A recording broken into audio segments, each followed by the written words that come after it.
मेवात में जो आजकल जो एक ट्रेंड चल रहा है, पुलिस प्रशासन के द्वारा साइबर क्राइम करने वालों पर जो कार्रवाई हो रही है, ये कार्रवाई बहुत ज़रूरी है, होनी चाहिए कार्रवाई, क्योंकि कुछ लोगों की वजह से संपूर्ण जो मेवात है वो बदनाम है।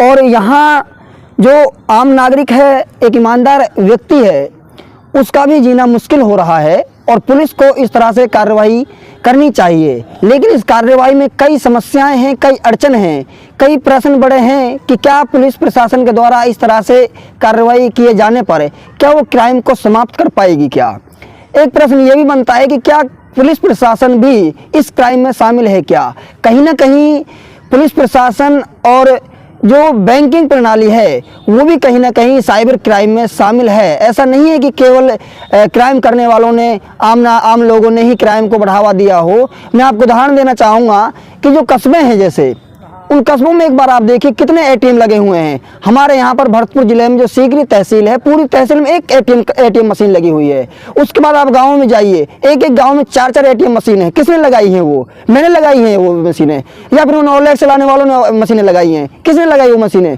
सरकार ने लगवाई है ना मशीनें, प्राइवेट बैंकों ने लगाई हैं। उनको नहीं पता कि वो मशीनें क्यों लगाई हुई है एटीएम मशीनें वहाँ पर जो साइबर क्राइम से पैसा ठगा जाएगा, वो पैसा निकाला जाएगा। तो एक पुलिस प्रशासन को ये भी ध्यान देना चाहिए कि जो गाँव में ग्रामीण स्तर पर 4-4, 5-5 एटीएम प्राइवेट बैंकों को लगे हुए हैं, उन पर भी ध्यान देना चाहिए कि वो क्यों लगे हुए हैं और वहाँ पर कौन सा बिजनेस चल रहा है ऐसा। दूसरा, जो पुलिस प्रशासन एक एक गांव में 5-5 हज़ार कांस्टेबलों के साथ एक एक गांव को घेर लेता है और उस पर जो कार्रवाई करता है, बहुत अच्छी बात है, पुलिस प्रशासन अपराध को खत्म कर रहा है।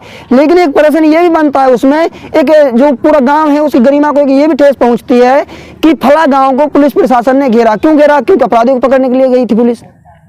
कहीं ना कहीं उस गांव की गरिमा को ठेस पहुंचती है। उस गांव में इज्जतदार लोग रहते हैं, उनको गरिमा को, उनके सम्मान को ठेस पहुंचती है। तो इस तरह से जो कार्रवाई चल रही अच्छी है, लेकिन उसमें थोड़ी सावधानी बरतनी पड़ेगी हम लोगों को। सावधानी के साथ साथ एक ये भी ध्यान रखना है कि जिस गांव में आप रेड डाल रहे हैं, क्या उस गांव में सभी लोग अपराधी हैं?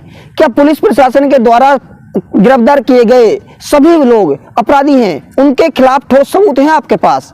तो पुलिस प्रशासन को इस तरह से कार्रवाई करना बहुत चैलेंज का काम है, बहुत बड़ा चैलेंज है इसमें कि पुलिस प्रशासन की जिसको मन करता है उस गांव का घेरा डाल देती है पुलिस प्रशासन।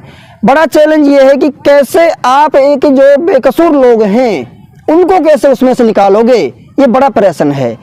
इनको मैं इतना ही कहूँगा कि जो बेकसूर लोग हैं पुलिस प्रशासन कार्रवाई करे और सख्त कार्रवाई करे। जो अभी भी जो कार्रवाई कर रही है ये बहुत कम है, इससे भी ज़्यादा सख्त कार्रवाई करे। लेकिन पुलिस प्रशासन के सामने जो बड़ा चैलेंज है, उस चैलेंज को स्वीकार करते हुए उसका समाधान निकाले कि जो वहाँ पर जो गरीब लोग रह रहे हैं, वो इज्जतदार लोग रह रहे हैं, कुछ लोग जिनकी उनकी गरिमा को ठेस नहीं पहुँचनी चाहिए। दूसरी चीज़, जो गाँव में जो मैंने भी कहा एटीएम मशीनें हैं प्राइवेट बैंकों की, उन पर रोक लगनी चाहिए। तीसरी चीज़ यह है कि जिस गाँव में रेड पुलिस डाल रही है उस गाँव को पूरा घेराव कर रही है पुलिस। घेराव आप कीजिए, लेकिन क्या उस गांव में कब घेराव करोगे आप? एक घर में अपराधी घुसा हुआ है, क्या उस अपराधी के लिए आप उस पूरे घर को आग लगा दोगे? आप पूरे घर को घेरोगे, मानते हैं इस चीज को, लेकिन उस घर में और भी सदस्य हैं। तो एक घर से ही गांव बना है, उस गांव में ये पॉइंट्स देखो कि कौन कौन अपराधी हैं। पुलिस प्रशासन इस बात की छानबीन क्यों नहीं करती कि कौन मुख्य अपराधी है? और दूसरी चीज़ ये कि सच्चाई की बात की जाए, पुलिस प्रशासन एक इतना अच्छा सार्वजनिक संस्थान है, इतना अच्छा महकमा है, वो चाहे तो अपराधी को पाताल से भी निकाल कर ला सकती है। किस पुलिस थाने में नहीं पता कि फला लोग अपराधी गतिविधियों को अंजाम देते हैं? क्या पुलिस प्रशासन नहीं लेता इनसे रिश्वत? सारे काम कौन करा रहा है? आज आप लोग जो एक्शन मोड पर आ रहे हो, आज से अगर 3 साल 5 साल पहले इस एक्शन मोड पर होते, इन ओलेक्स वालों को पैसा ले लेकर नहीं छोड़ते, तो आज नौबत नहीं आती।